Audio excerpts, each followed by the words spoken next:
বাড়াবাড়ি করছেন। Give me one answer, তোমাদের বিয়ে কবে? 14-15 দিন পরে। কেন? ওকে, 15 days, হ্যাঁ? ডু মি ওয়ান ফেভার, এই লাস্ট, আর কখনো কিচ্ছু চাবো না তোমার কাছে। আগামী 15 দিন প্রতিদিন তুমি আমাকে 2 ঘন্টা করে সময় দিবে। এরপর যদি আমার প্রতি তোমার ফিলিংস গ্রো করে তাহলে তুমি নিজেই তোমার বিয়ে ভেঙে ফেল। আর যদি তোমার ফিলিংস গ্রো না করে তাহলে আমি তোমার সামনে কখনো আসবো না, আই প্রমিস। আপনি না আসলেই পাগল, আপনি আমার কথাই বুঝতে পারছেন না।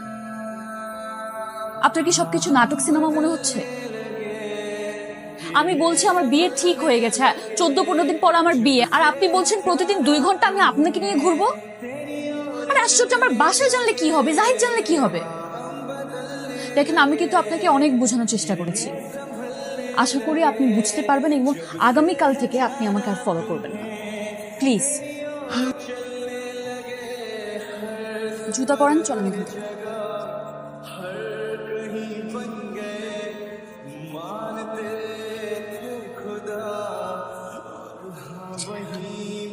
আপনার প্রথম 15 দিনে প্রথম দিনের 2 ঘন্টা কিন্তু শেষ হয়ে যাচ্ছে।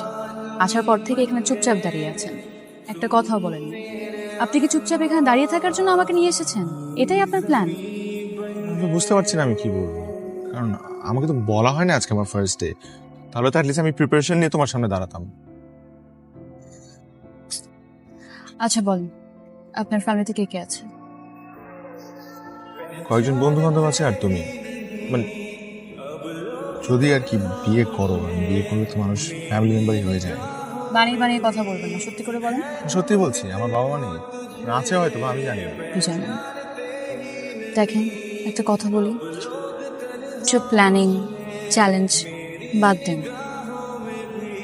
আমি আপনাকে কষ্ট দিতে চাই না, স্পেশালি আজকে যেটা আপনি বললেন এটা জানার পর তো একেবারেই চাই না। আপনি জানেন আমার সবকিছু ফিক্স হয়ে আছে, আপনি শুধু শুধু এসব করছেন। আমি আজকে এখানে আসতাম না, আমি এসেছি শুধুমাত্র আপনাকে কষ্ট দিতে চাই না এই জন্য। আপনি এসব বন্ধ করেন প্লিজ, আর আপনার সময় শেষ। আরেকটা ফুল নেন। হ্যাঁ নিবো তো। কত ফুল? সব কয়টা কত? 400। এই নাও মগ ধরো। 500 টাকা তোমার, যাও।